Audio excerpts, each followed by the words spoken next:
What's up, keyboard players? I hope you're having a great day. I just want to show you a real quick tip to make your simple chords sound fuller. So if you're starting with the basic chords B flat, D minor, and C, I find a lot of people just start right up in this range. We'll just move them around in block position here, close to middle C. A lot of people are used to playing right around middle C.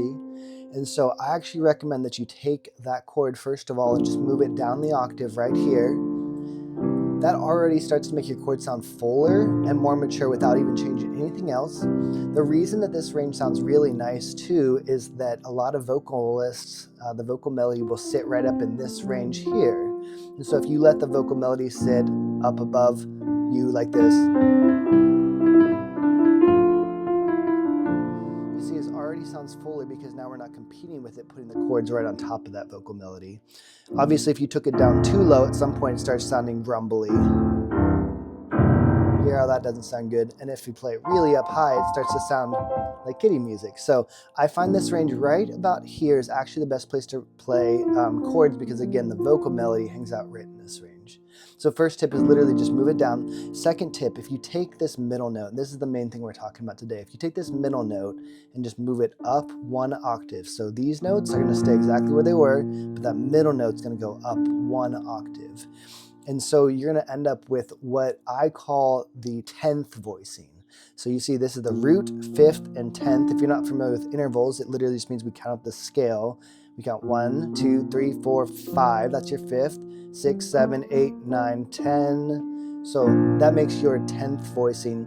And then all you're going to do is the same thing for each one of your chords. So D minor is the second one right there. You see all we did, we took the middle note out, put it up right there. And then the C, same thing here, took the E and put it up the octave.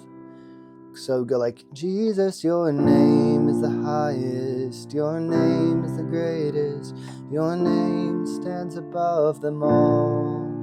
You see, just by moving chords in parallel sequence, without even jumping around any fancy voicings, you can move them just like this. And they already sound fuller for you.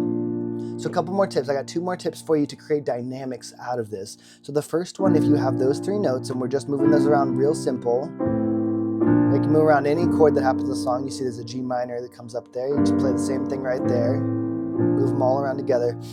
Next tip is just take this bottom note and double it right there. So now this hand, the right hand, is going to have to come in and take those 2 notes because the left hand is here.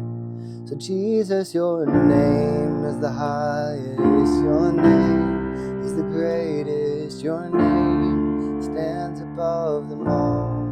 See how we're now nice and full and solid together. It's a little bit bigger for when you want to build it up. All done, the name stands above them all. Right, so we're building it out like that. Another way that you can go is just how we took an extra note on the bottom, you would take an extra note on the top. So you take this D right here, and now we took the bottom note out for now, and we're playing these 2 notes here with the left hand, and these 2 with the right. Is the highest, your name is the great. And you can see how this would be a big build right here. See how it's starting to build, but it doesn't have that low end yet. A lot of the time the bass player will live down there, so you don't need that note quite yet. Stands above them all. And then maybe you like, or maybe you put it together.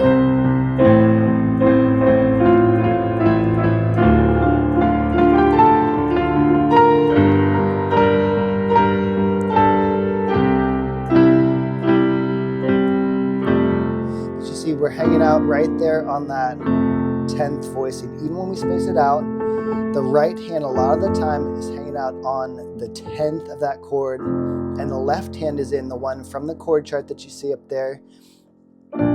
It's just hanging out with the note that's of the chord chart, and this one's just on the 10th, also known as the 3rd. So you can fill in the 5th in the middle if you want it to be fuller. So the really basic version of this is just here, root, 5th, 10th.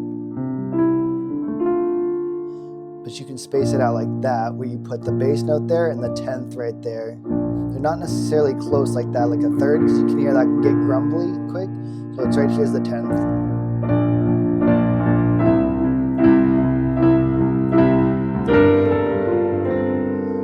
And then there's there's ways that you figure out what other notes you play along with it.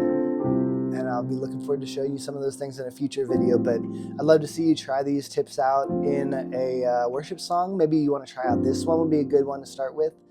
And then let me know how it goes, because I feel like that's a nice simple tip that you can just right there and have really good sounding chords without even having to make it too complicated. Nice and simple chords. Try that tip out. Let me know what you think.